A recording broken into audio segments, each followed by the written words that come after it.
Hello, this is Kim Nelson. In this Rhino video today, we're going to talk about how to take this maquette that I developed in my previous tutorial and take it into finished surfacing.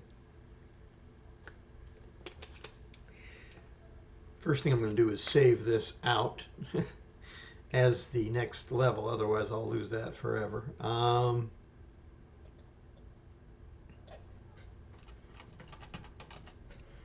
Yeah, this is no longer going to be a maquette. So, I have my image file, I've got my maquette in place. I haven't looked in here for a few days, to be honest with you, so I need to refresh my memory as to what I've got out here. Okay, that's my flow kit. That's my drawing. It's my other drawing. That's the bead I use to get actual size in the 3/4 view.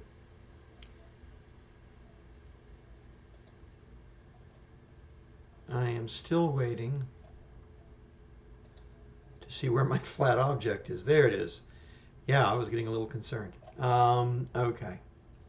So this happens, folks. You come back and you revisit a design or an object you've been working on. And if it's been a while since you've been in here, you got to take a minute and refamiliarize yourself. You don't want to, by any means, use the wrong information because that will hurt you no end. So first thing I'll do is verify what this is or is not. I can already tell from looking at it that this does not reflect the object that was flowed. Right? It's pretty obvious that that is far too short. So turn that off and come up here. Now what I'm seeing here is that this one looks more accurate, okay? What I'm learning, sadly, is that none of my views are accurate. Remember, if you will, at the end of that last video, how I tweaked everything to try and get it just so. Well, that tweaking destroyed my drawing's validity. That happens. So, first thing I've got to do is make this drawing reflect the truth here. And the easiest way to do that is to, first off, I will delete that drawing because it's not useful to me anymore.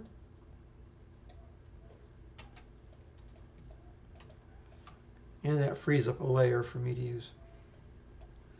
I am going to extract this top surface. Copy equals yes. And I'm going to duplicate the border of that in this other color of green. I'm going to copy that to clipboard and undo, and then paste it back. And that'll give me the actual lines of my drawing versus the pretend ones. It's pretty close. All right. Well, what I'm going to need, and actually this color is more easily seen, so what I'm going to do is move this up and out of the way.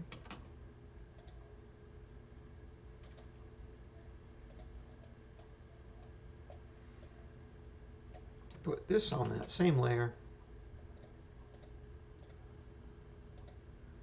Borrow the stones.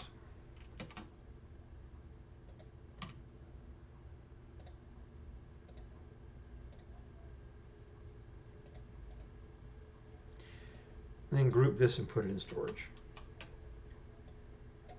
Because having it out and about is just dangerous for me at this point. So I need to get a few things lined up. I need to reconnect these lines, get the missing information. I can't use the originals anymore because they stopped being accurate. once I stretch things out. So blend, adjustable curve blend. This should not take me long to do. Wouldn't matter if it did. So I've got these two. I'm going to do the same thing down here.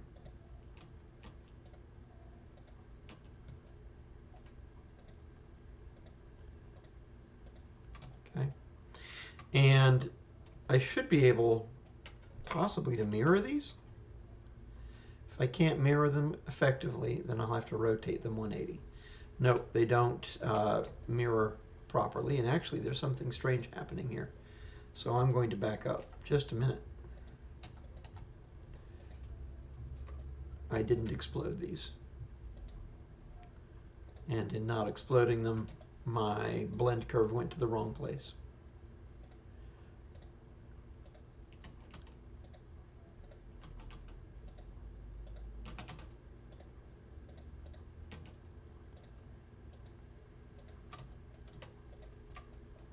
Try the mirror first, just because it's easier. Yeah, that's fine. Okay, so now that I've got that, the next thing I have to create is a center line.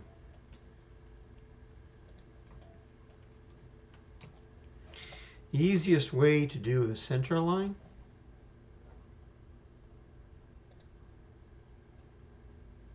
is to do line perpendicular from curve.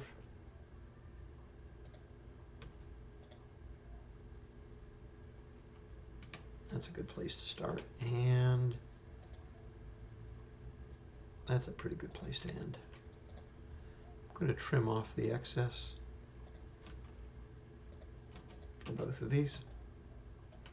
I'm going to use a command called circle 2 points tangent, 2 curves tangent. So it's right here, or 3 curves tangent actually. So tangent, tangent, tangent. It's always hard to see in their graphic there for me. Okay, so tangent, tangent, tangent, and I'm just going to keep doing this till I get roughly halfway around.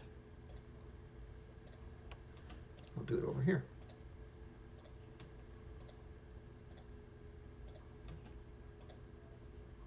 And all of this is in an effort to get a basis from which I can start working. And wouldn't hurt to have just a circle radius, diameter I should say, from here to here. Now that I have that, I can do an interpolate curve starting from mid here. And then I'm going to track it through center points.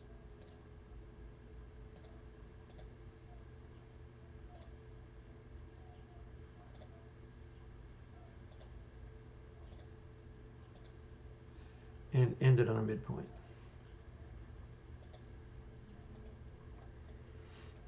And you can see that that gives me something to go on. It's not great. That's admitted. Since this is uniform, top and bottom, it is a symmetrical design.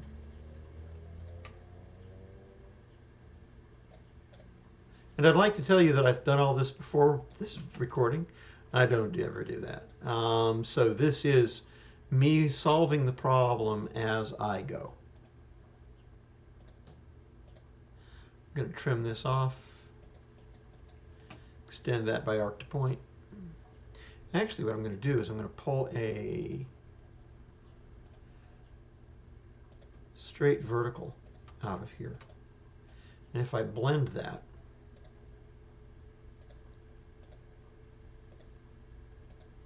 that should work. Turn off my object snaps because I don't want to have to fight them. Look at how this curve is relating to the inside curve. I think that's pretty good. Join it, mirror it, join it, record history, mirror it.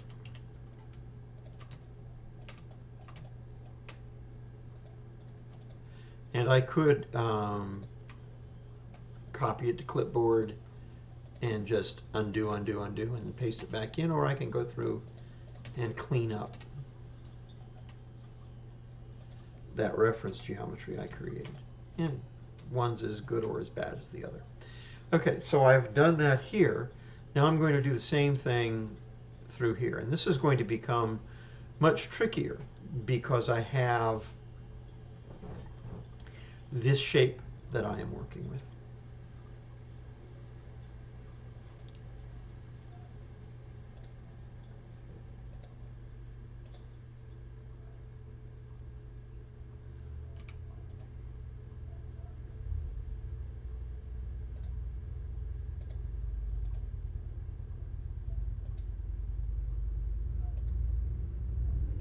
There we go. By starting at the quad, it's centered up nicely. Okay. So now it's going to be the same command.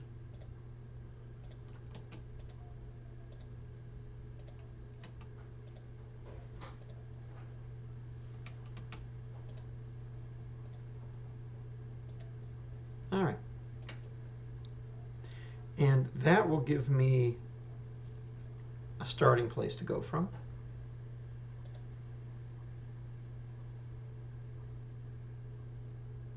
Curve, extend curve by arc to point.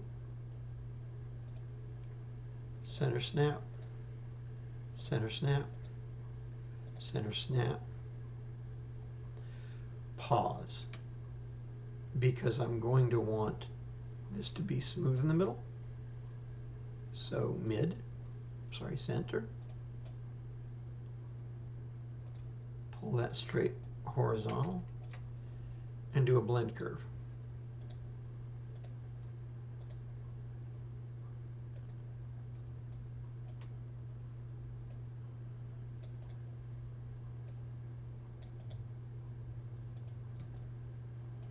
That's a fair representation, I think. Now the problem is when you do all of this is that you end up with a polycurve. Each one of these is a separate segment. I don't want that. I'm going to explode this. Remove that from the selection and join those together.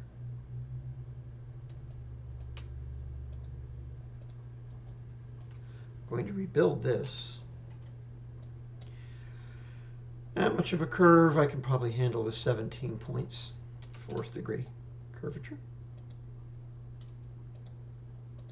I believe it's time to join these two together, and I will give them also a rebuild. And for this, it's a pretty sharp angle back here. This is probably not a bad number. I'll go with 35. See if I can take it down a little. I want an odd number because I want a point right here, which you can see if I turn on the control points. I have.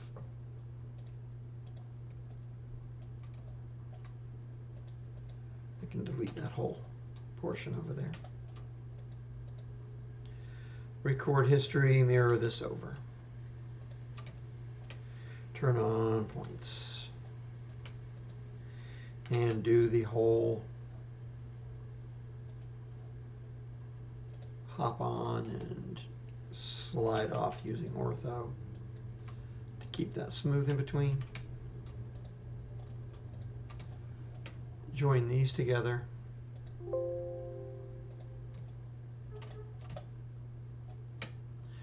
I'm going to rebuild this into a single curve. Oh, 35 is once again okay. I'm going to match this curve to this curve. So curve, edit tools, match.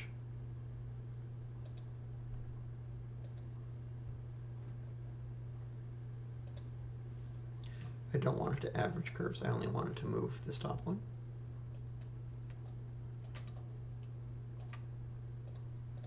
Mirror this over. And repeat the command. Match. and mirror this top to bottom. Throw away my construction curves.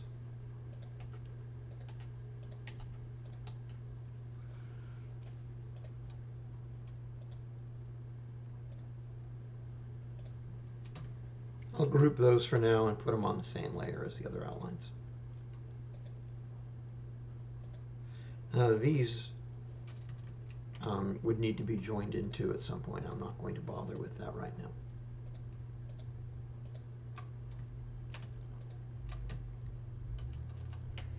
Group them and put them on the same layer, just to organize things. So the first thing I think you'll notice is that I spend an awful lot of time now just drawing, when you would have thought most of that drawing was already done. But the drawing I'm doing now is thinking forward to the kind of surfacing I'm going to need to do. And I'm going to need to have what I have here to work with. Rhino surfaces tend to be rectangles. We know that. So the more rectangular, the closer you come to a right angle. So you have one here. Rhino's giving it to you. The further you depart from that, the more irregular or the more challenging your surface might become. So I'm going to go ahead and embrace that fact.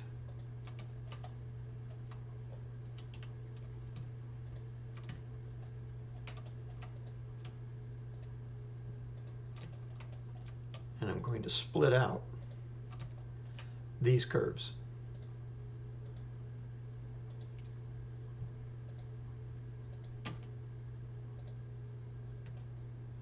Okay.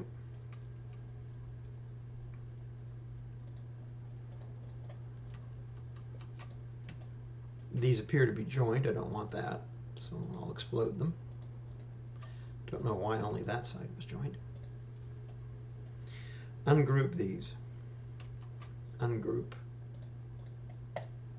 that. So now I'm going to take this series of curves.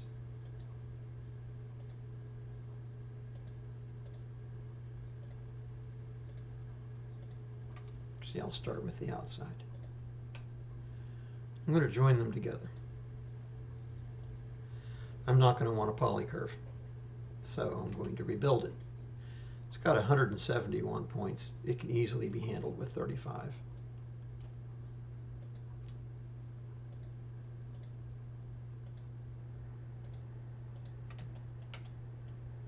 Join this. Now remember, if I hadn't stretched everything, I could have kept the drawings I started with. Because I stretched everything to make it work and fit is why I am needing to go through with this. I'm going to rebuild this also. Now 35 won't cut it because I need to maintain this bump. I'm going to go up to 41. So I can maintain the integrity through here. Okay, so I know those curves are good.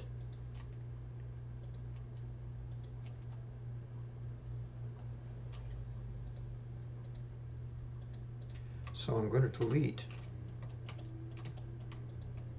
the others and mirror this set over.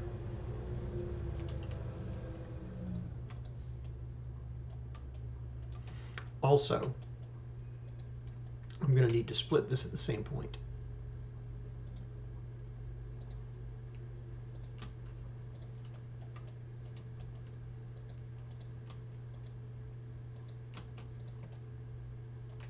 So now I have sweeping segments to do finished surfacing. I have two of them. I have my stones set up. I have everything I need drawing-wise to surface this model. Now I need to get flow information where I can actually use it. that's my big challenge right now. So this is the flow kit I used initially. I can't use that again, because if you'll remember, I cropped everything off with a Boolean intersection to create a quick maquette to verify my design intent. That quick maquette really is no longer useful to me. So what I need to do is to get a flow kit based on this inside curve. I'm going to copy this so it's safe outside of Rhino, Control C, explode it, take out these two center sections, delete it. Join these back together, do a quick rebuild. I should be able to handle that with 35 for certain. And it's actually premature because I'm going to extend the ends a bit, but that's fine. I'm going to paste back in the original, and I'm going to lock that layer so I'm not selecting it accidentally. I need to make sure that this inside curve is longer than the bottom of this. It should be. If I just do a curve perpendicular, and I'll go into front C-plane for this, because curve perpendicular with precision has to be done in an orthographic viewport. Start from here and then go F-enter from first point. Yes, that reaches. So I'm going to take this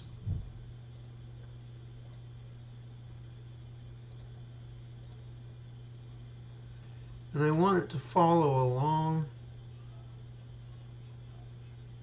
that view as closely as reasonably possible.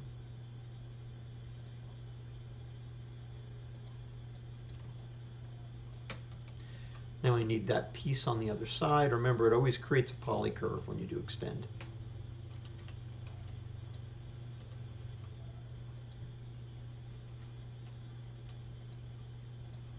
Join all of this together, and as I just stated, that's why that was premature rebuilding, because I'm going to have to simply rebuild it again just to add these two snippets on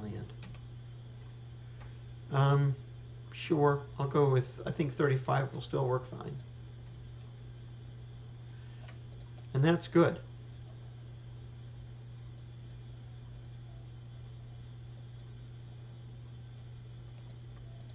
This original flow kit I'm now going to group and put into storage. I need to make a flat curve to go along with this, so analyze length, 148.953.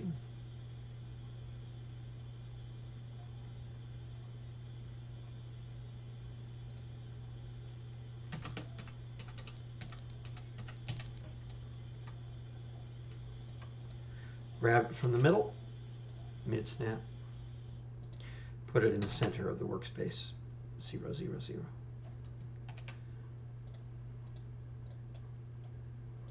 Double check my lengths, 148.953, 148.953. Make the math of this curve match the math of the other. And I have my new flow kit. The reason for this is we're going to reverse flow this cuff bangle to get a precise representation flat on the ground of what it looks like. Show you what I mean.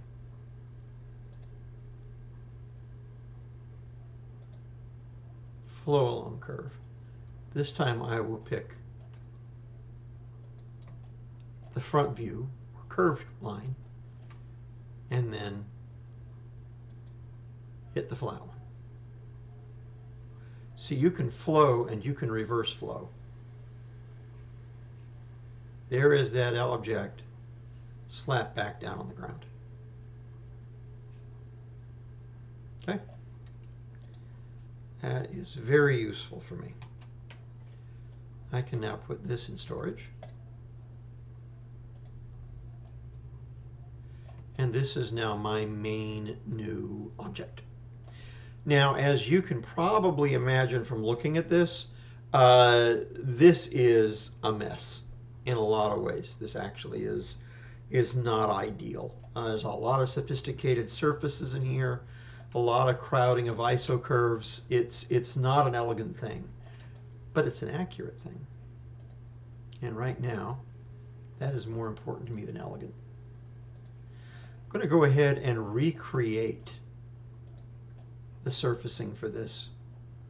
I'm going to start with doing an intersection, or a section, I should say.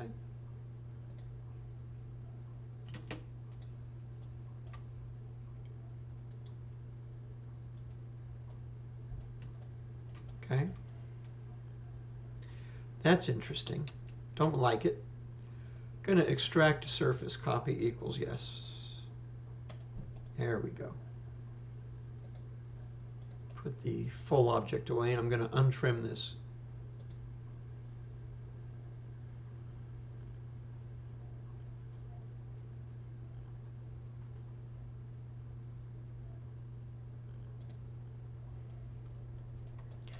That's what I was looking for.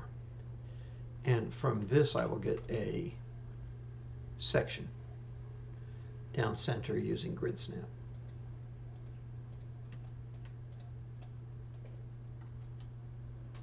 Now, this is obviously a very complicated thing.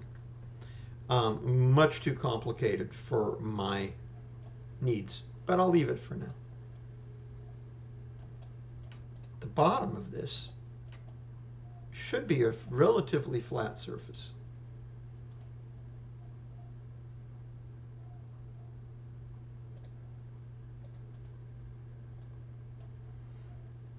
Or, in this case, two surfaces. Untrim all. Now I'll mirror that over.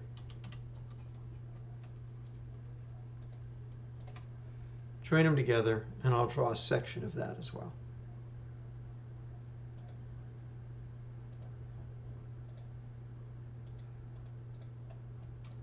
I can throw those away.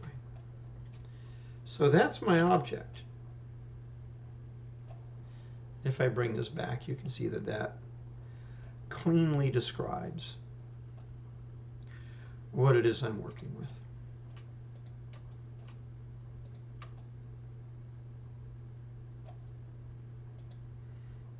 And it says it's unable to join curves, which I find, oh, they overlap here.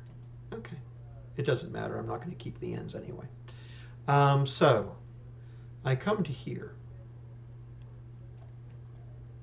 All right, and I want to crop this off.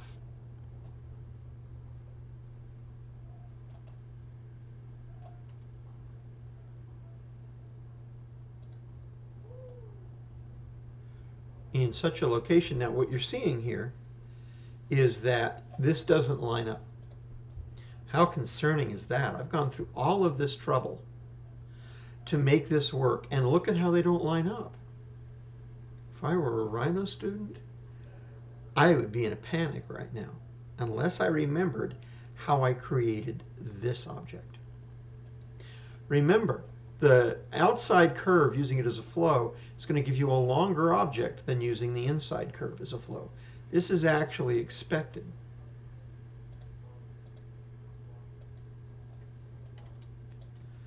I'm going to actually bring this back from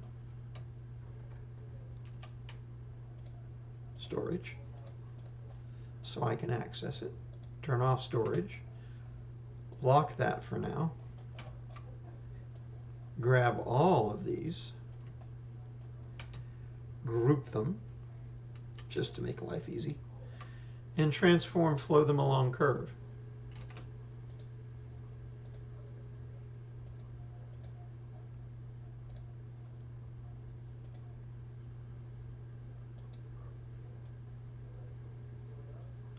Okay, so there we have that.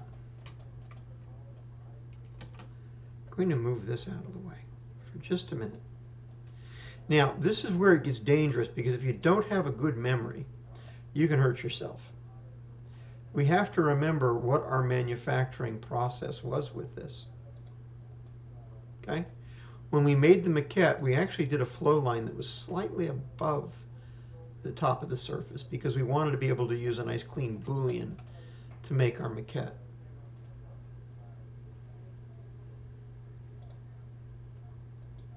I'm going to take this surface off as a copy.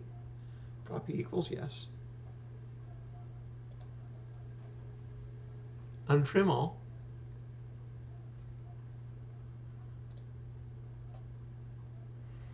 Not what I expected, but okay.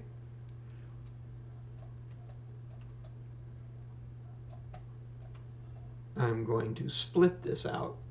I don't want the top and the bottom both. It's just unwieldy. Extract an iso curve. I want it going the other direction.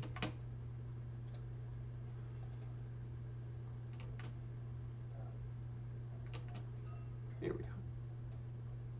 Somewhere down toward the point here. Mirror it over. Grab those two. Trim off the inside. And delete them. That's just to make that easier, because my next command is going to be a pull, which is what we did with the original. I'm going to grab these curves, which were hopefully still grouped. Yes, they are. And I am going to pull them to surface. Delete input equals yes. And they don't move much, but they move a little. Because that was the same process that we used, we should have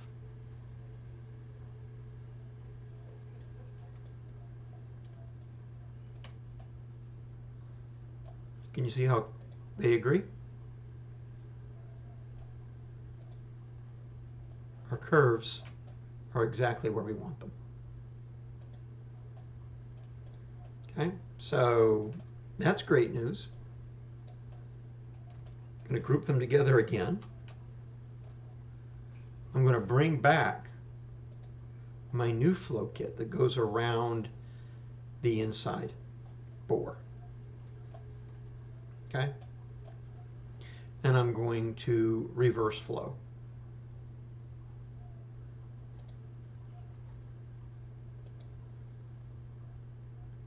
Here and here. This doesn't serve me any purpose anymore, so I'll delete it. Turn that off. Now, since we know that the way this flat object was originally made was using straight extrusions, I should be able to project this to C-plane and lay it out flat.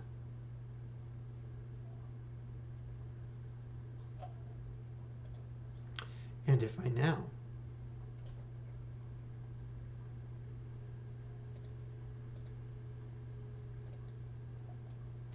pull this up,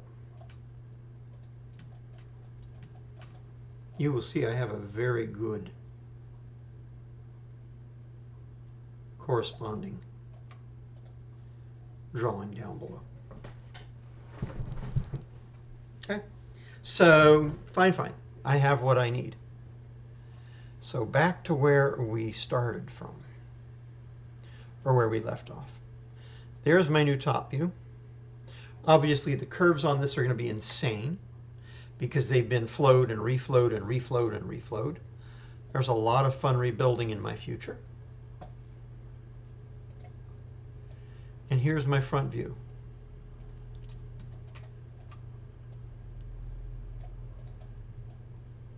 I'll go ahead and put this on the same layer.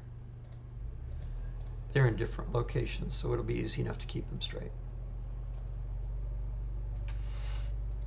All right, so now that I have that, I'll ungroup this.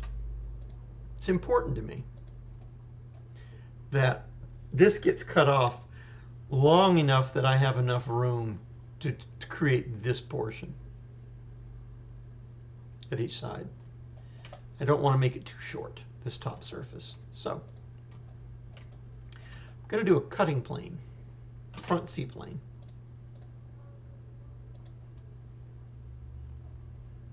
No grid snap. Yes, end snap.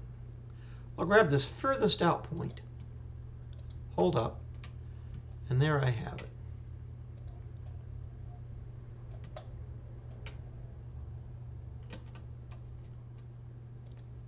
I'm going to move it out a little bit, just so I have too much. Mirror it over, grab this object, split it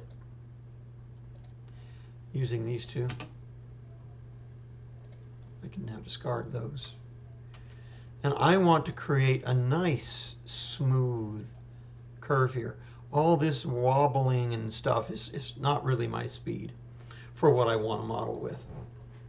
We all know that the most elegant curve you can get, it's simple, is a 4-3. And you can see how that really evened a bunch of that out. However, I would like a control point in the middle.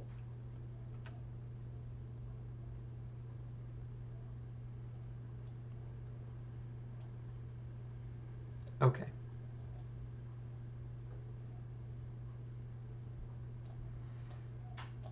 Check my points.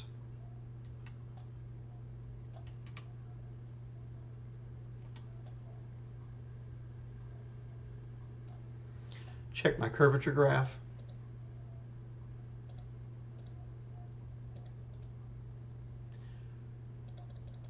It's a pretty smooth curve, so I'm going to have to boost that up a bit to see. I would like to remove some of this concavity. I also don't like the fact that it wants to go as a hump over the top here. Both those things aren't nice to me.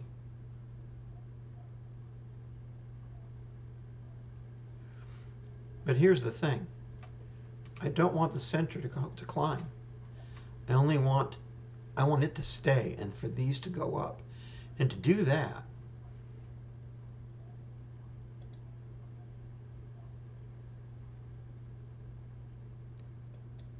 I'm going to go for edit points. This is the same thing as what we did with our curve interpolate points. The curve now has to go through these points.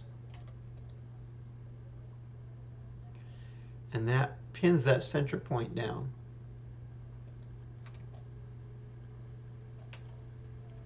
Holds it where it is and allows me to elevate these slightly. I like that. That's nice. Okay. I'll go ahead and cut the bottom off at the same point.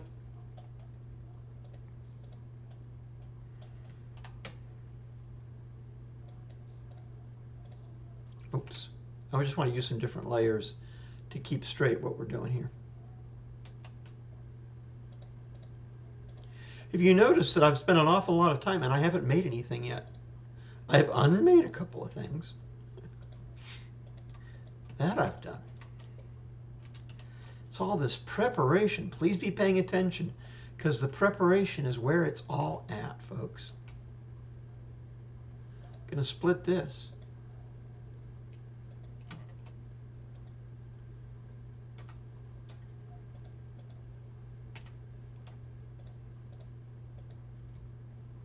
So these now line up, top and bottom. They're the same length. I'll rebuild that to a 2-1 because it's supposed to be a flat line. Nice. So for now, these pieces I won't need. I'll never actually need them. They're just always going to be references. Until I need them, I'll put them in storage. Now I am ready to actually start modeling. You'll notice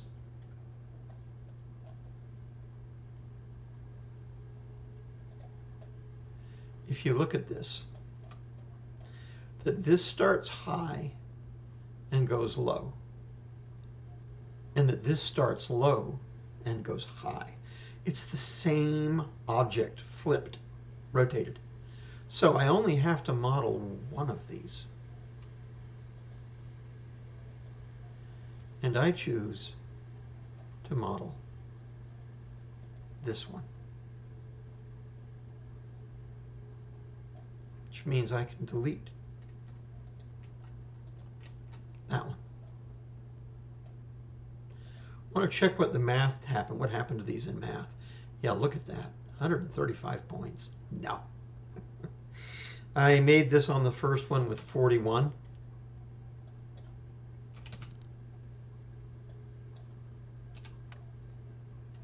And that still looks good. I made this with 35. I know that'll still be good. This I can use, now this I'm going to need to join together to make it one long curve. And this I can use that same 41 because it's less aggressive than this. So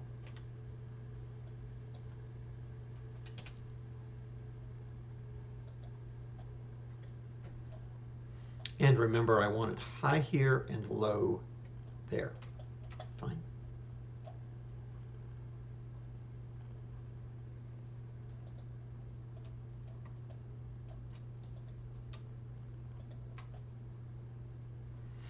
So I'm going to, I know this is my elevation, I can see it, right? Maybe it's difficult for you to watch with that other green pattern in the background. So I'll store it.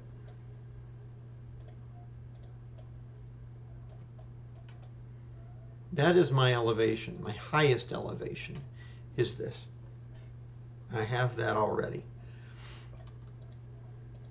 So I need to extrude a sidewall. It's always good to start with a low sidewall. Call it a bumper for finishing. I don't need that anymore.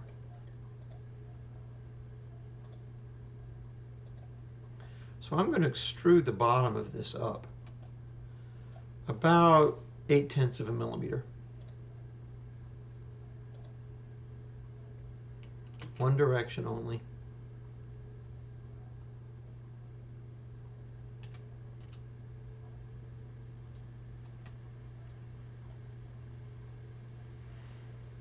And look at that. I think I can go thicker. I don't want to get crazy though. I'll go 0.9.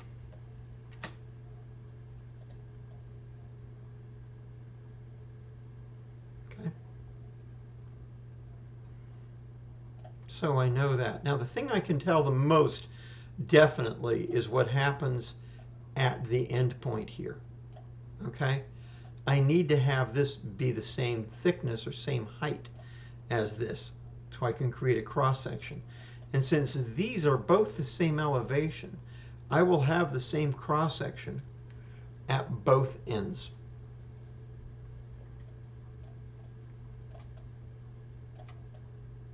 Okay, so several ways I can go about getting that. I'm going to choose this way. Surface, extrude straight, both sides. This is going to be my plate at the top here. I'm going to grab this curve. I only have it on one side, so there. And I'm going to project it straight up. Copy equals yes. Now remember, delete means no. Remember that the difference between a pull and a project is a project goes straight up like a camera's lighting it from below, whereas pull, it gets sucked down onto it like a shrink wrap. We want precision in this case, so we want it to be exactly that. So we spent a lot of effort to make sure exactly what that flat line represents, and we know it represents what we want. So I don't want to lose that by doing a pull at this point. All right, that's my original flow kit. I just would like to use the white layer. So that's my original flow kit. So I'm going to go ahead and put that back in storage. By the way, you can name things. Properties. Name.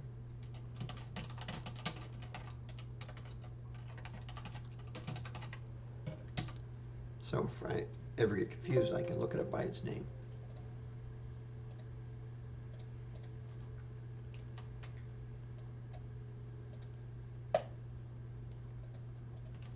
So now I have access to this.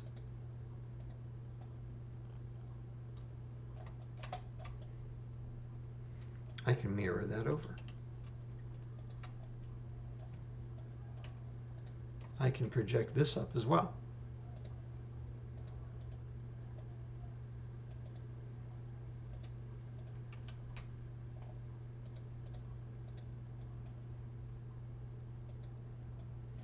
I can hide this, so I can pull it back whenever I want. So that's my cross section. Okay, nice. So I've got this, I've got this. I've got several good things going for me here. I'm going to go ahead and trim off one side of this. Do an adjustable blend curve between here and the side.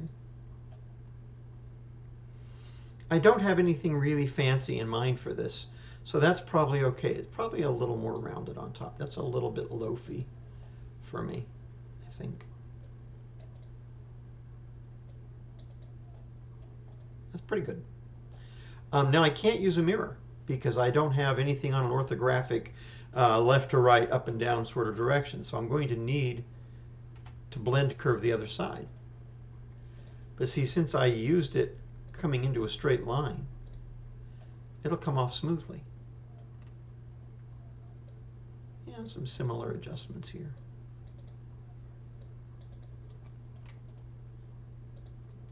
I'll join these together. And I'll mirror them across. Okay, so I'm in pretty good shape. Now, over and under, where that takes place, I would like to have my original top view back. So I'm going to Control Shift hide. Oh, got to unlock. If that'll work. Control Shift hide. Bring back the original top one and hide that one. So this is more useful to me here. So this is my highest point right here. And actually, highest point needs to be, you should have it where it's going over the top of this. So yeah.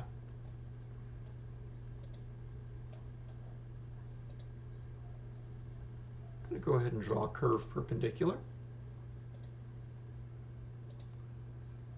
Both sides. Middle of the line, somewhere along here. And I'm going to average this out.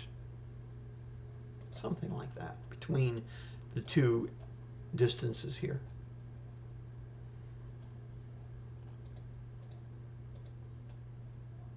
So I've got that.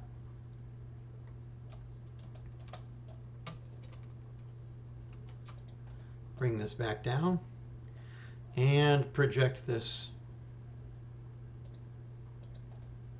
on top.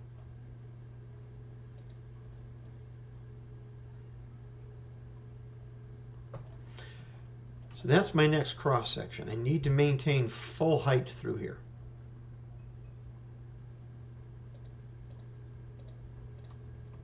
Hide that again. I would also like to have straight lines here to pull up with for my cross sections. And to do that, I'm just going to take this curve, project it straight up into both of these surfaces. And that'll give me those two straight lines. Trim off half of this. Blend curve.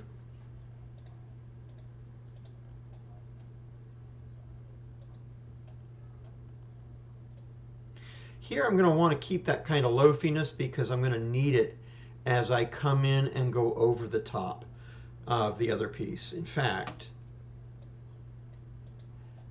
I might accentuate it a little, give myself more of a sidewall. Same thing over here.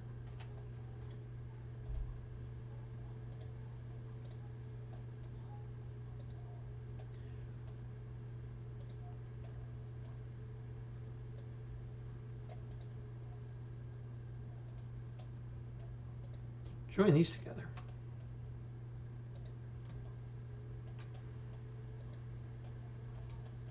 So there is that. Now the lowest point, that becomes interesting. I'm going to mirror both of these over from side to side.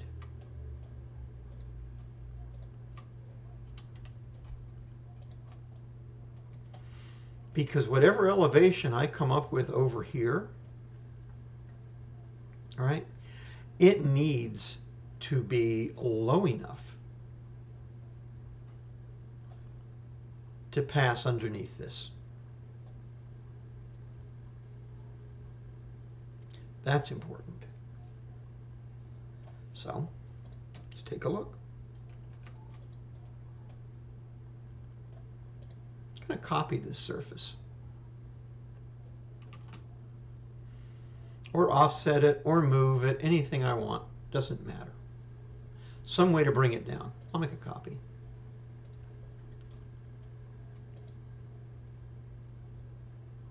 In order to cut that cleanly, I'm going to need to drop down to about here. Okay. Hide that one. Grab this center line. Top C-plane, and project it straight up onto this new surface. I'd also like to project this straight up onto the same surface. I can hide that now. Project this also straight up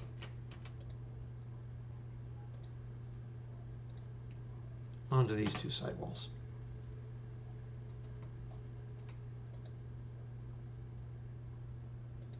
Going to trim that side away. And I'm going to blend adjustable blend curve. Same old recipe. Here and here. This time I definitely want this to lay low, because I don't want to have a problem. Okay. As I look at it, that's really pretty low. That's a big step down. I don't love that. I'm going to go to my front C-plane, grab both of these curves and just move them straight up. It's in effect the same thing as moving that surface that I just did, or copying it.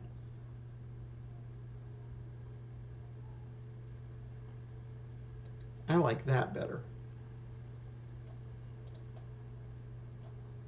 So try that.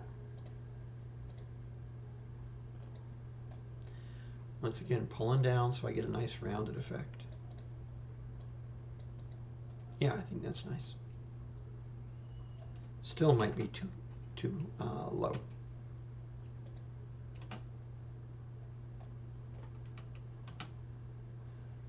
Oh.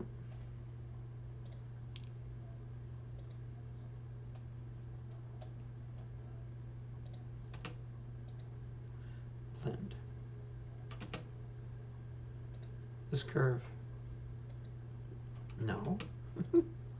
Not that curve. This curve. And give us a little bit of room here. And join these two together.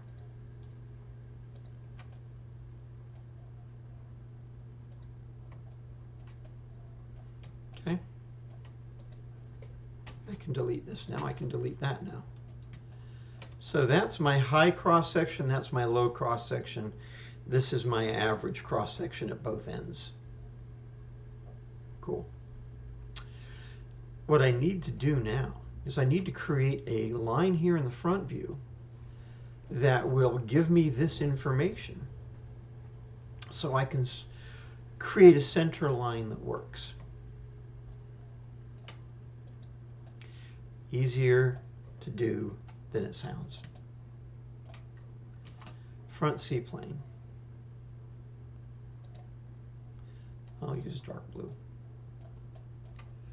Curve, or standard, I should say. Point object. Project from end snap. You'll remember that this is the end. These have an end point. This being, it's hard to see because they're both white. But if I zoom in, you can see the rubber band there, that it is being projected to the front C-plane, and that's important. So I have that, and I need to do the same thing over here.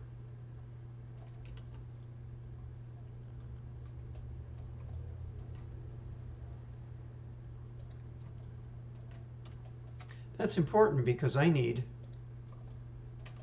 to see on this line that represents my top line of my sweep.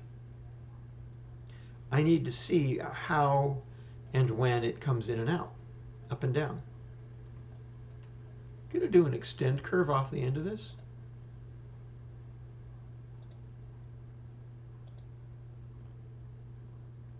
Actually going to do it by line. Curve, extend curve, by line. I'm going to explode that back out. I don't want it to in one piece. Cool. I want this to flow, okay, in a pretty smooth way.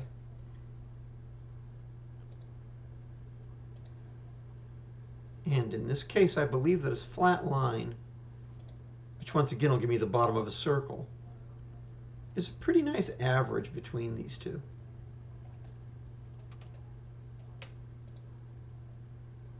I'm going to copy this up out of the way. I don't want it to get destroyed. It's an important curve.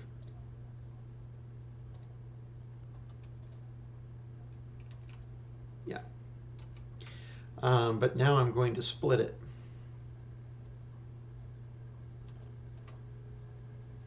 To make it easy for you to see, there are other tools I can use to do this that are more efficient. But to make it easier for you to see, I'm going to actually just make curves at the intersection of this. Both points ortho. And I'm going to use this to split out this intersection.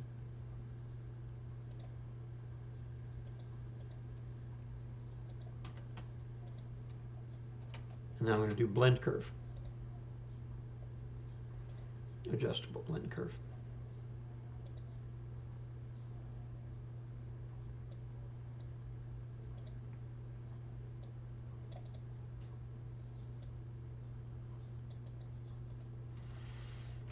That looks pretty good. Now I have this end snippet here. I'm going to blend into it.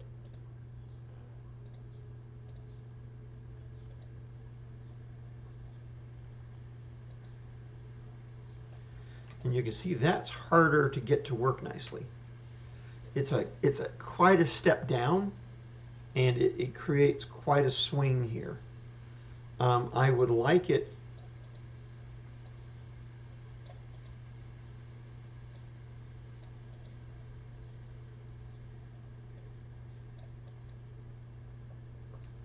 to push harder from that side.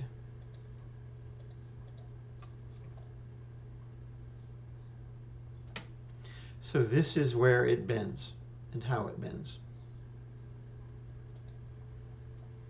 Join those together. Rebuild it so it's smooth. I can handle that with about 12 points. Turn on my curvature graph. I want to soften it a little bit. It's dangerous to do, but I'm going to try. Make sure that you don't grab the wrong point. That's the point that is marking where it was at from the cross sections we built. I'm going to grab these 2 points.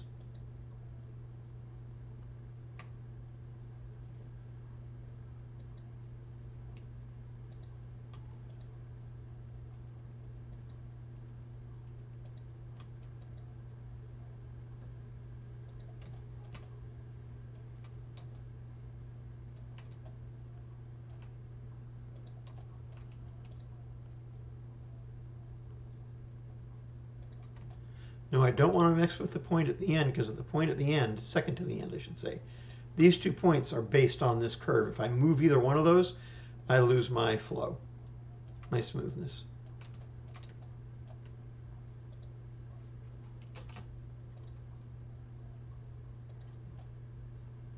Same thing on the other side.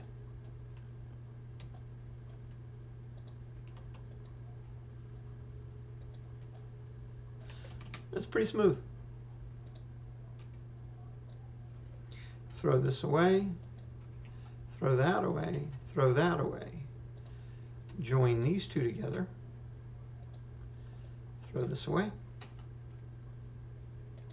throw this away, and that away, and that away. And rebuild this so it's one smooth curve. I would say 21 points, 20 points should do it.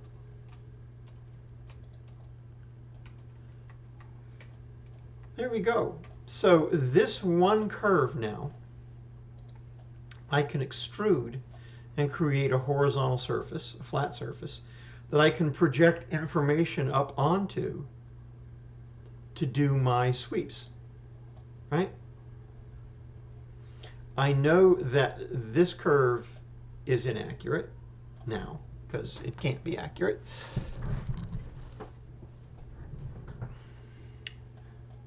So I'll delete it. This section will remain accurate probably, but I can't be sure. I'll delete them both. I'm gonna unhide these, group them together, throw them in storage, because they're not going to be immediately useful for me anymore. Extrude straight.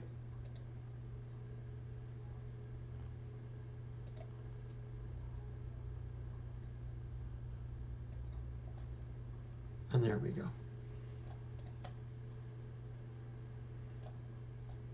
Okay. I'm going to take this and this and this and project them from the top C-plane straight up, just like we've done before.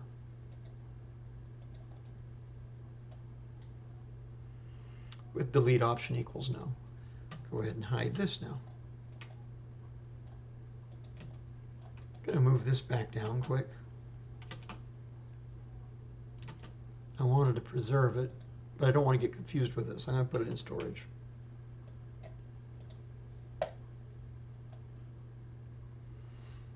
So, this is my new information. The only thing I don't really have is the center cross section. I'm going to need a center cross section, and I believe I'm going to need 2 cross sections where it gathers tightly to control the surface so it works well. So I'm going to go ahead and set those up while I'm here. The first one is easy because it's just based around 0.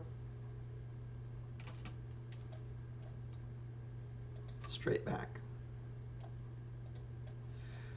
The others will be based off of this flat green curve using perpendicular from. Both sides option. I'll just click here and then pull it around. If it starts doing crazy things, bring your mouse in tighter. It's going to try and grab any other curve it can get a hold of. It believes it's being helpful when it does that. And mirror that over.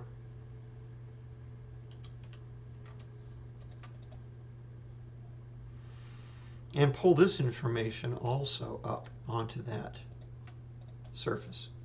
So unhide.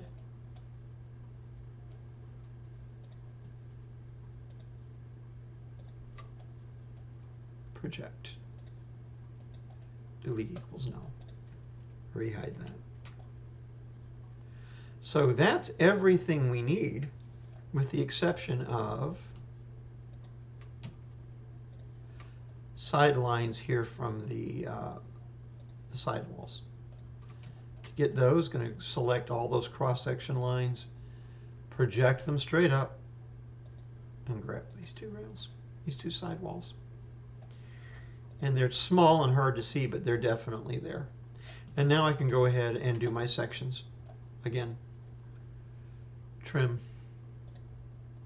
Thing is, I won't be able to mirror any of them ever again because each one of these goes to a different elevation.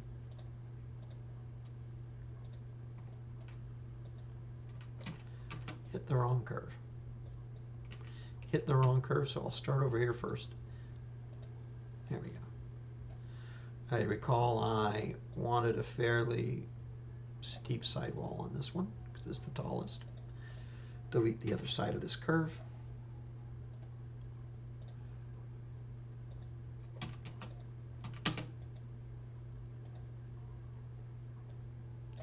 Rhino really has a preference for large curves. I don't know why. It always assumes that you want the longer one. It can be very annoying. Join them together. Next cross section down the way.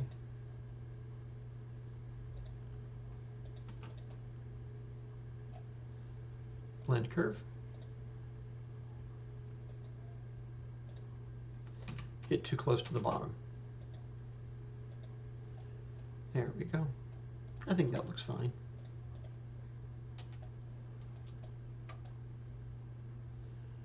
And other side.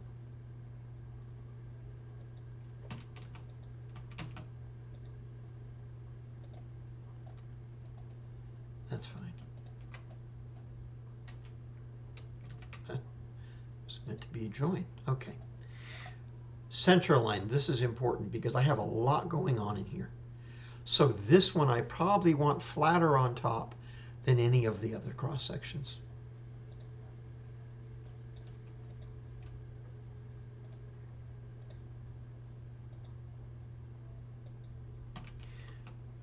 It really doesn't want to pick these little curves. There we go. That's actually pretty broad and flat as it is. And being really high at a point is going to create very strange geometry. You have to think of a cross section. This is like a cone. If it's really tall, it becomes like a blade. So while I want this to give me a certain amount of flatness, I want the nose to drop off. Back here, says no.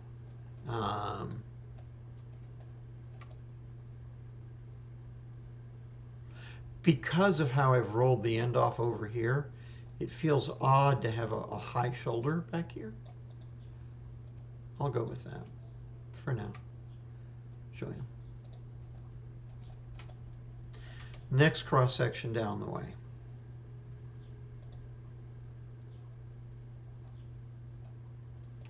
Now, while they can't be the same elevation and I can't mirror them, I can use the same approach.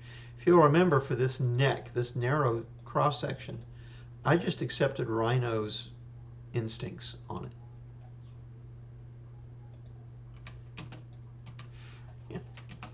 You think I'd learn. So I'm going to do that again. I'm just going to accept it.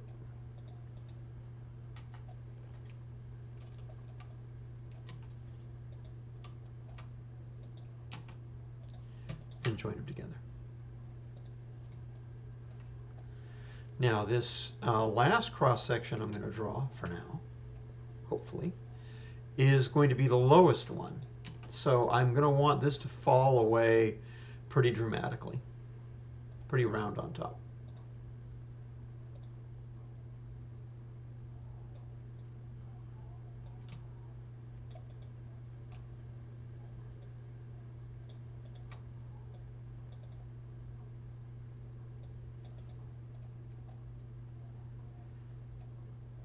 And do the other side.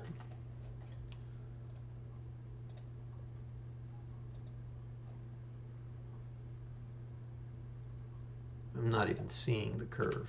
Where are you at? Interesting. Here it is.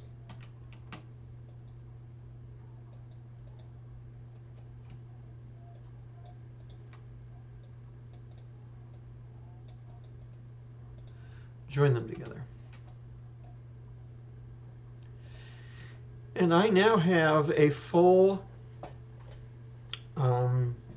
network for my surface, which I will now generate. Using surface from curve network, edge rail,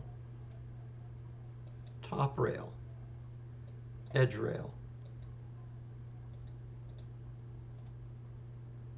section, section, section, section, section, section, section. Tangency coming up from the side walls is good.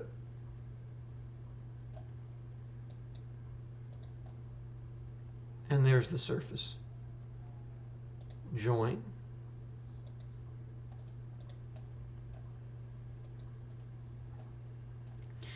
And now I'm going to rotate this with a copy option 180 degrees to create the other arm, the other side.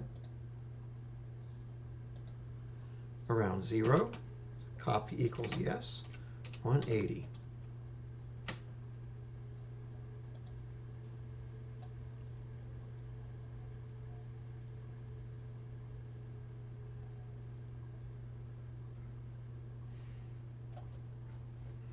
And that is not what I had hoped for.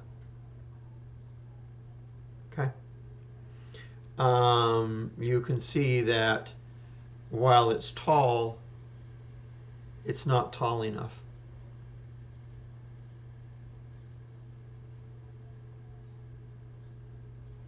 I like the form, but when I'm looking straight down, which I rarely do, I don't want to see this notched out. I do not. Okay. So, since that's my reality, there are things I have to do to change it, right? Fortunately, the system I use of modeling this was very methodical, and therefore it won't be difficult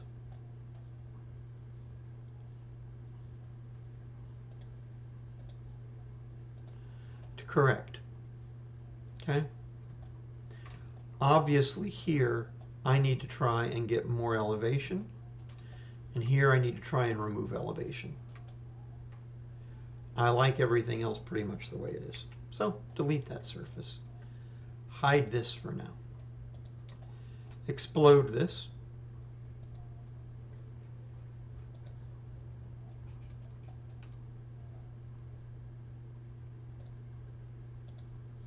Put this into contrasting color so I can see it and lock it so I don't make the mistake of creating the same curve again.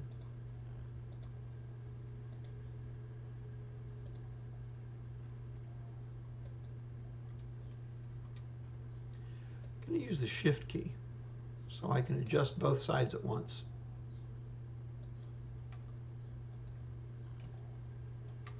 Same thing over here.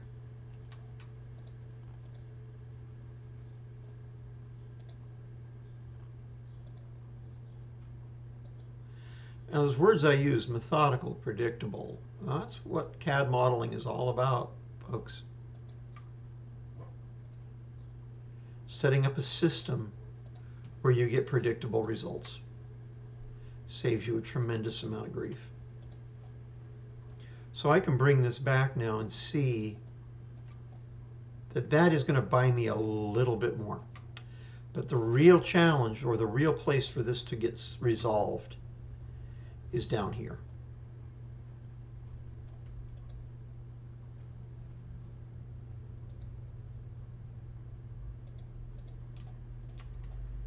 So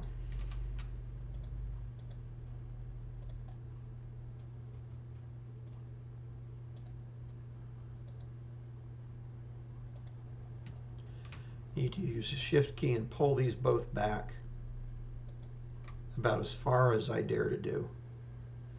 And then I'll adjust the center to give it a little more fullness.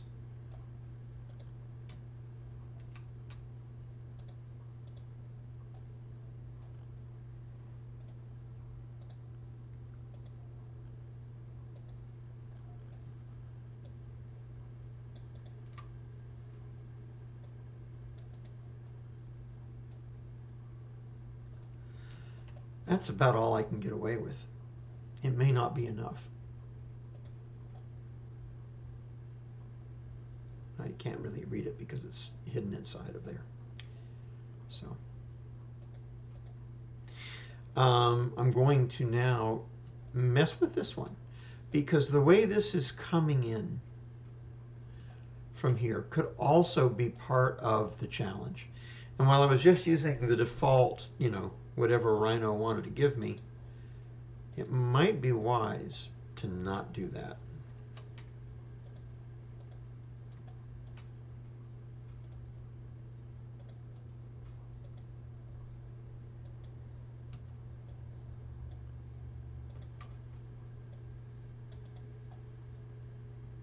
Because I have a fair amount of room to work here. Took that whole corner off.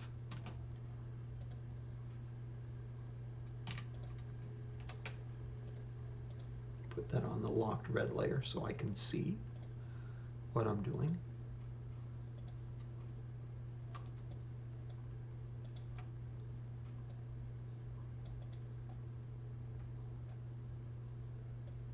I don't think that's objectionable, and I think it's going to give me a fair amount of real estate as this sweeps in to be a lower, more gradual surface. I don't want to bump this one up if I don't have to. I'm going to leave it where it is. Make sure these new cross sections are joined together. They weren't.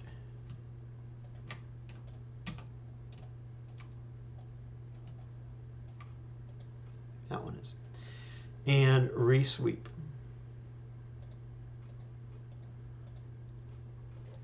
Makes me wonder what I did with my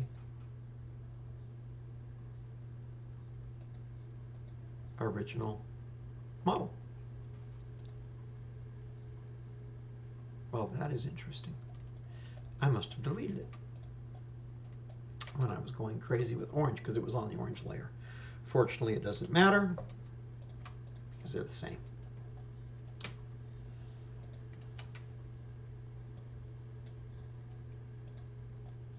Except for I mirrored instead of rotate, which is very dangerous.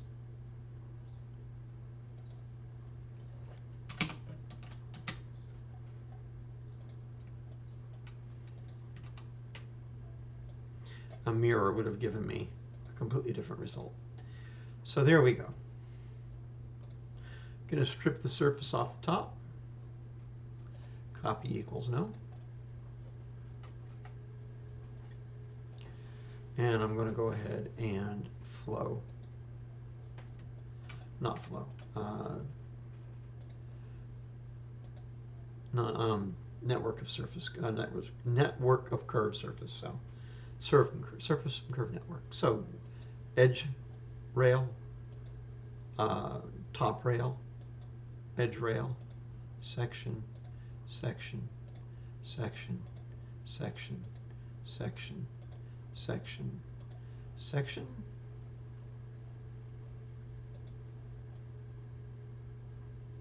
See if I got anything strange doing what I did. No, I mean, it gets a little flat here, but that's what the form asked for. Let's take a look and see if it helped. Well, that little bit of a corner lift did assist. All right, let's join these together.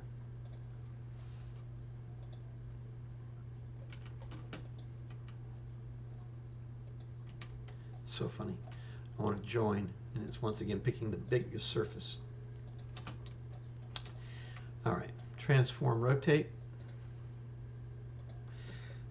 0, copy equals yes, 180.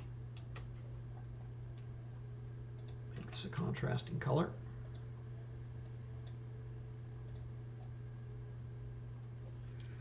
And take a look.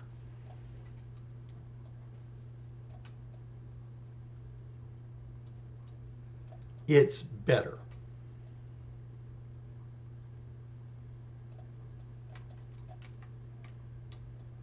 It's not better enough. Okay? So back to the drawing board.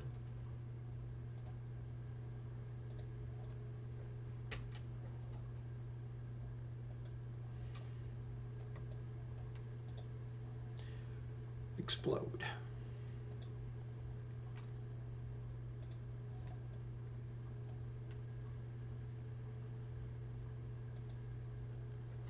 I can get rid of these original reds that I have so that I have a fresh red layer to work off of.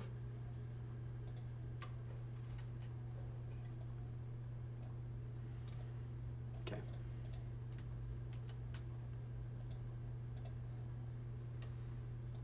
Lock it. I've really got to try and get this up. I'm almost out of room, which means I may have to drop that center line, or I'm going to have to start doing a cage edit. I don't want to do cage editing. Cage editing is the fastest way to do this, but it's a bad habit, because once you've done that, your drawing and everything is incorrect. So your predictability goes out the window. You've finished the project, hooray for you, but you can't replicate it.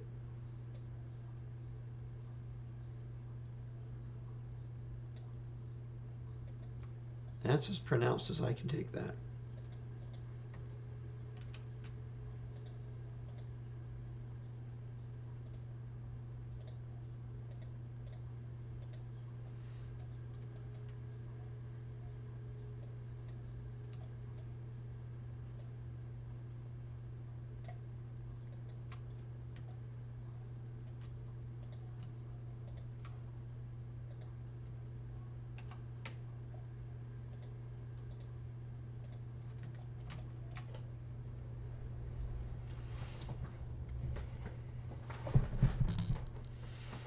So now I'm going to come over here and do the same thing with the low one. I'm really out of room over here. That's my problem. I really, there's not much else I can do here that'll be elegant. In fact, there isn't anything more I can do there. Anything more than that will make that a strange object. So I'm going to have to resweep, hoping that what I've done is enough. Edge rail, top rail, edge rail, section, section, section, section, section, section, section. That does give me a high corner there. Maybe that'll do it. Join.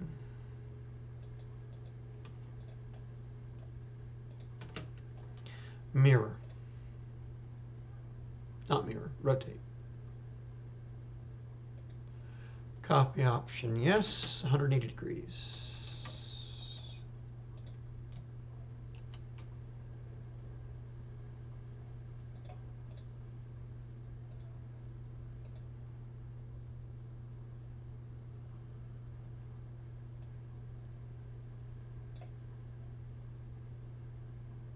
Interesting.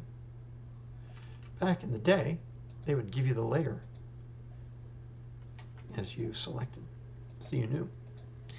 Rhino 7 apparently doesn't think we need that anymore. Okay. Whoa.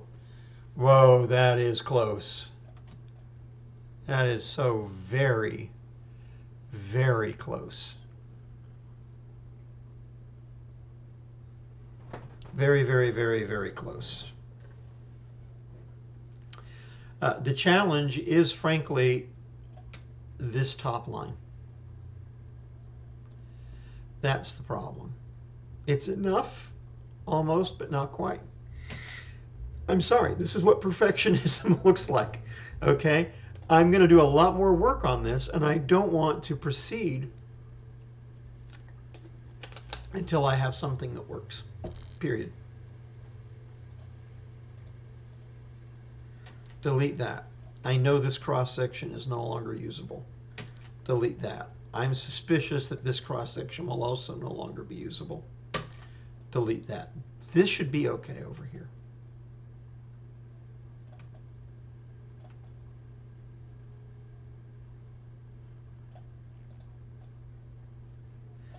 Turn on points. You see how many points we have there? Can't work with it at all. So we will go back to our original. We'll delete that top line.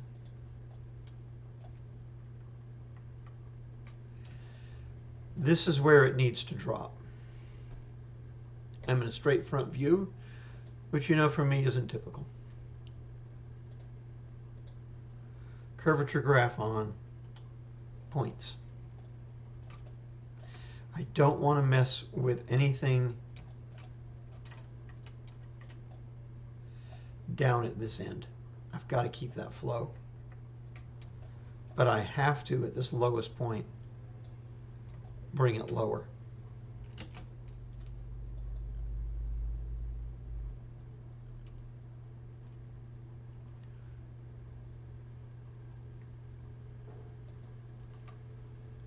Not my favorite thing to do.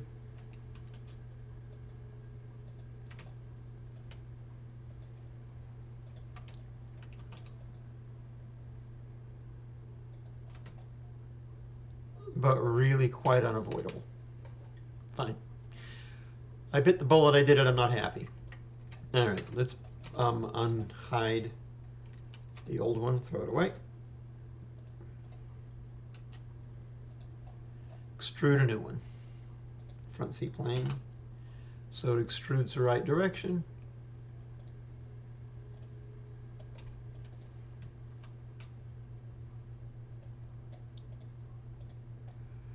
Good to go. Take this center line and these two section lines. Get to the top C-plane so I can project them.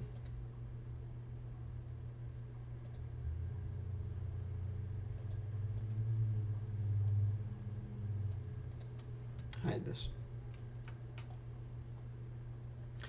So redo these two sections. I can turn off that pink layer. Trim.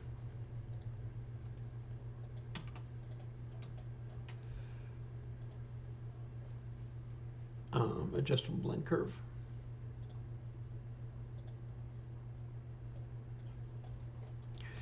By the way, that last little exercise I did there could, for those of you who know me, raise an important question. I hate complicated curves. Hate them, hate them, hate them.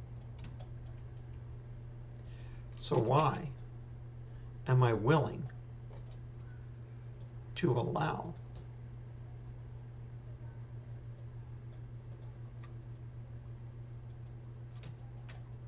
this completely insane curve with 177 points to stay in my model? Two answers to that. Glad you asked.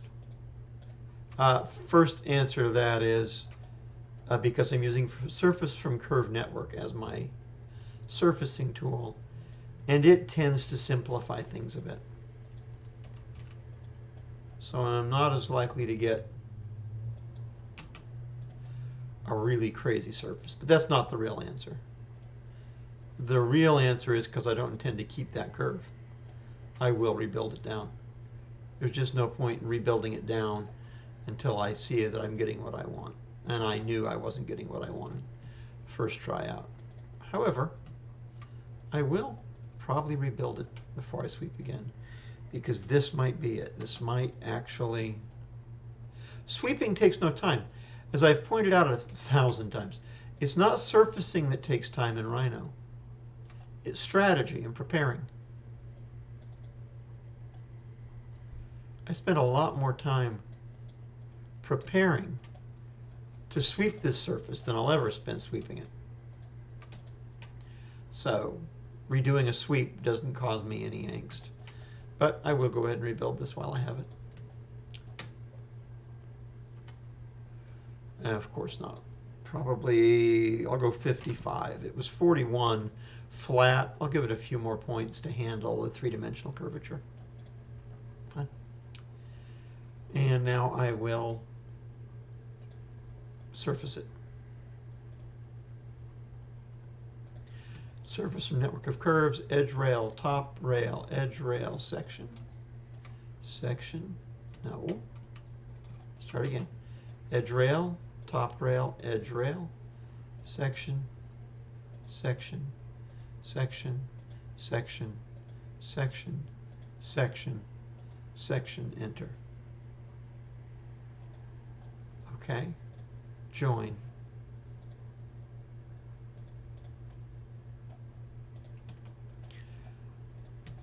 Rotate. Copy S 180 degrees. Put this in a contrasting color so I can see it well. And there we go. It's enough. It's barely enough, but it's enough. I don't dare go any lower. Okay, so having done this, I now have the two arms of my cuff. I don't need to test them, but it's fun to test them, so I will. Flow kit. Transform flow along curve. Flat. Upright.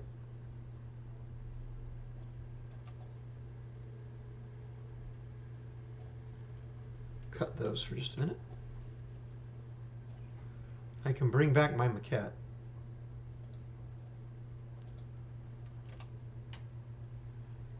For a reference.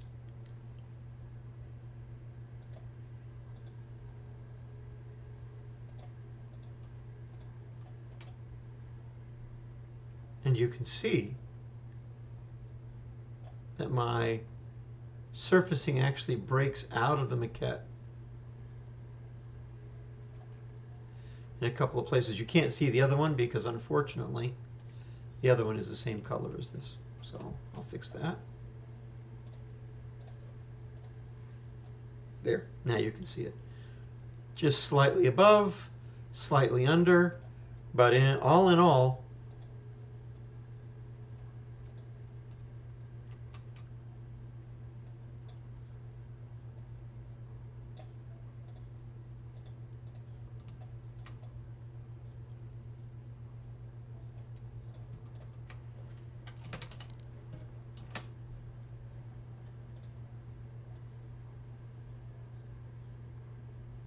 there is the object. Okay? I do need to do the ends. That's next.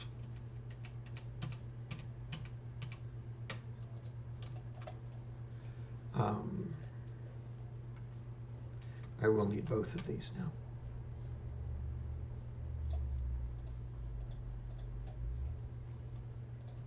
Group them to make my life a little simpler.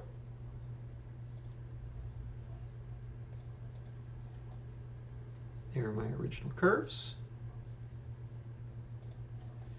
And this is my series of rails and sections. I'm just deleting the... actually, there's no reason. I have a perpetual need for tidiness, but there's no need for that. Copy these for safety keeping, and then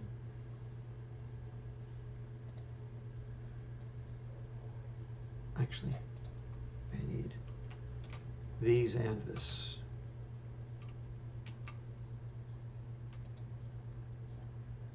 Select the rest of these, group them. And actually, before I do that, I actually like to have the original side surfaces.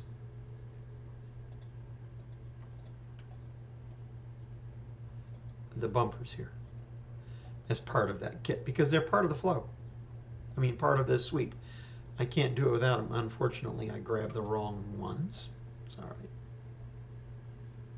rotate, this time copy equals no. There we go. Put them on the same layer.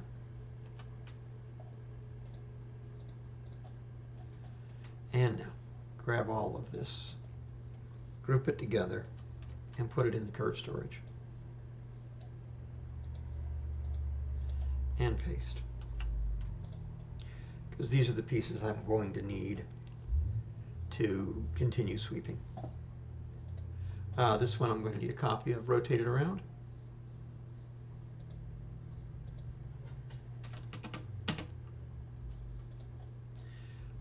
These cross sections are standard, so they don't need to be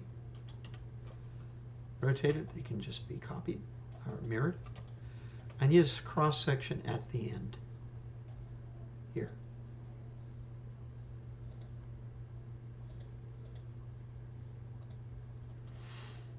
So I need to extrude these, join these two together.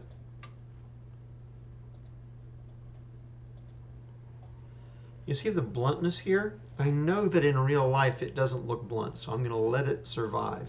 It's one of those strange things when you do a reverse flow along curve. You get some distortions that if you take them out, they become extra distortions when you reflow. So I don't like that, but that's inherent in the strategy I'm using to model. There's nothing I can do about it. Check my point counts on these. That's fine. That's fine, although I'd like it to be one curve. That's fine. And you're fine. So, extrude these two sidewalls up the same height as the rest, one side, and snap, no project. So I actually grab right on there. Fine.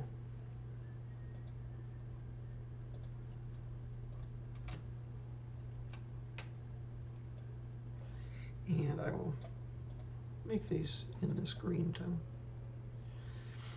Now, my cross section, I may only need one, I may need more. We'll see how kind Rhino is to me. But I should be able to just draw a straight line out like so. And then project that line straight up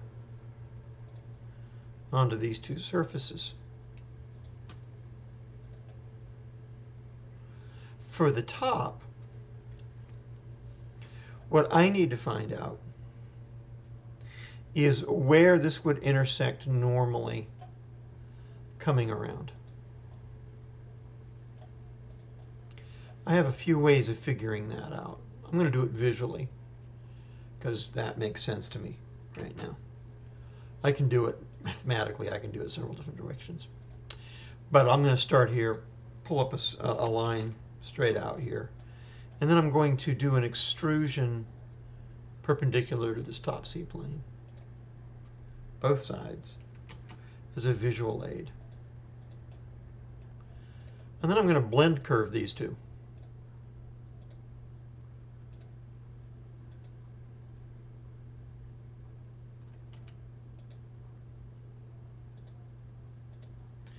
Here and here. Okay. And I want them to end at that wall.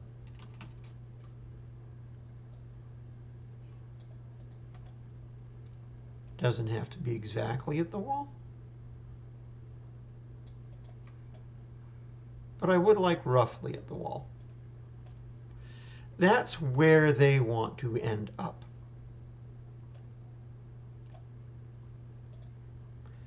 Go into my right C-plane.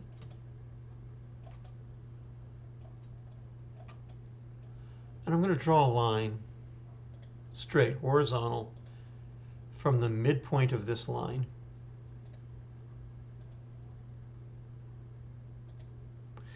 both sides, Shift key.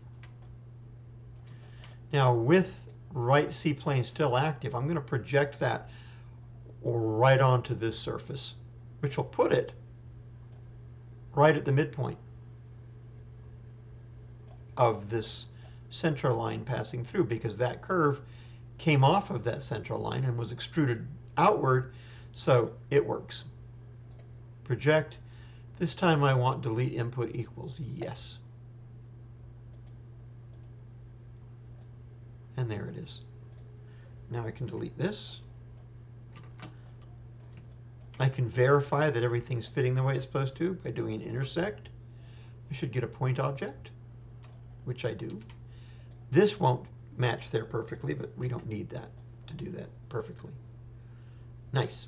So we have several things now working in our favor. First thing I need to do is complete a top rail. So I'm going to trim.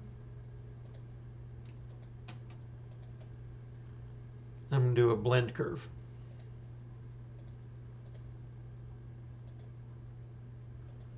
Surprise, surprise. And I'll nuance that a little. Delete the other side and adjustable blend curve again.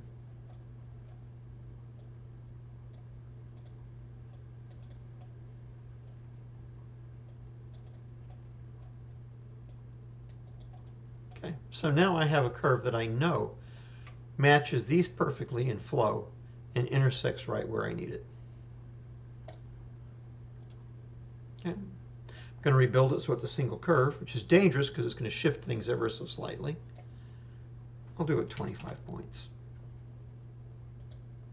I can see how much it shifted it to see whether it still intersects with this.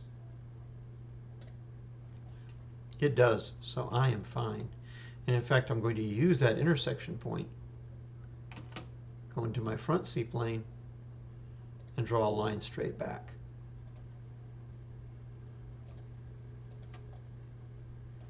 And do a blend curve.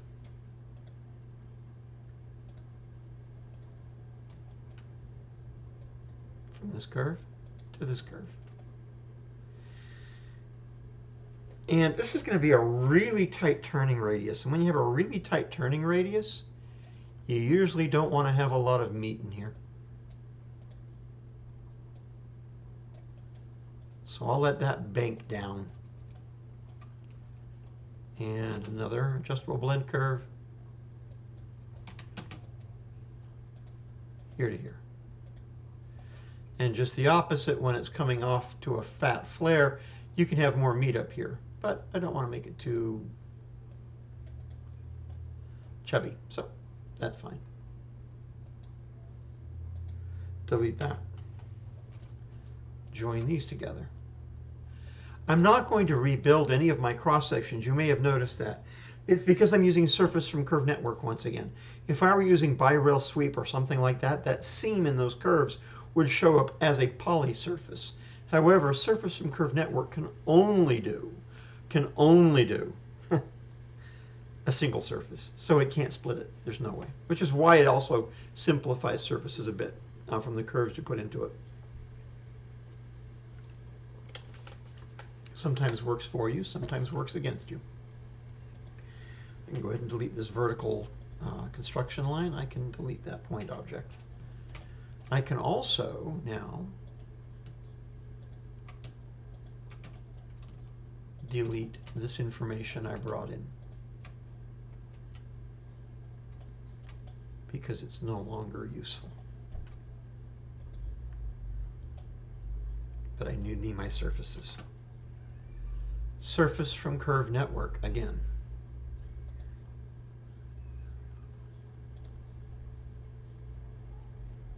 Edge rail. Now, this was important. Notice, remember when I joined this together and then rebuilt it?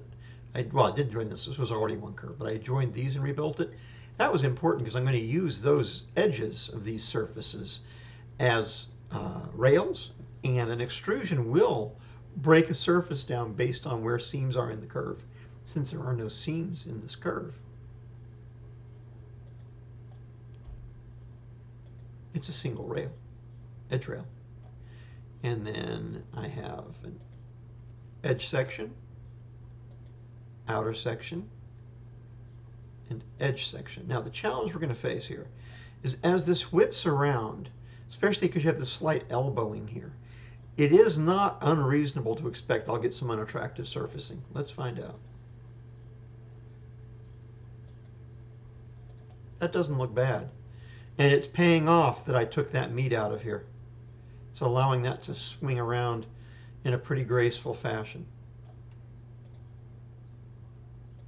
Join these together.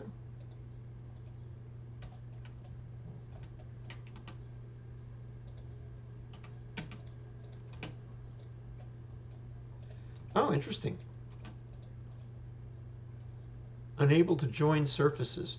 I always find that fascinating because in reality it was swept from this surface and yet it says no. You can see how rhinos had to interpret this edge, and that's why it's giving us a complaint. It's fine. There's a command, just type in join edge. Yes, yes, and you can see it's minuscule. Those are now joined together. Mirror them, because since they used standard cross sections all the way around, a mirror will work fine. Put them on the same layer.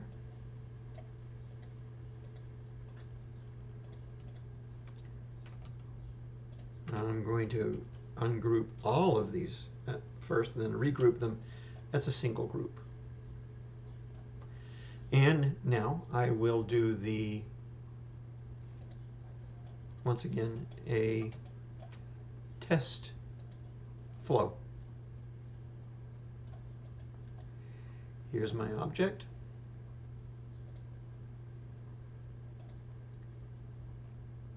Flat curve, upright curve.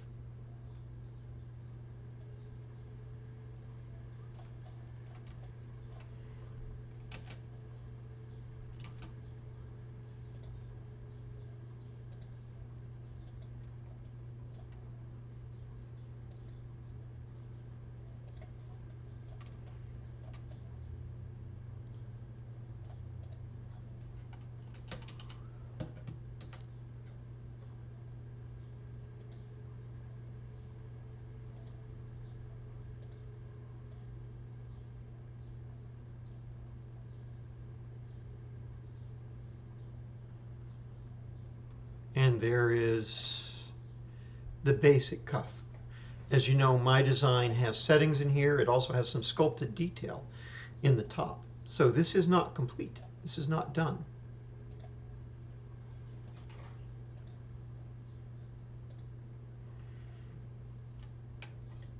However, it is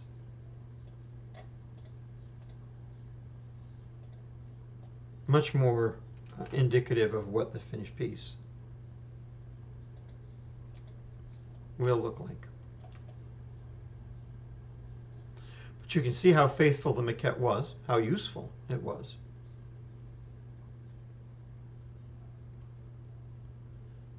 And how by using flow along curve,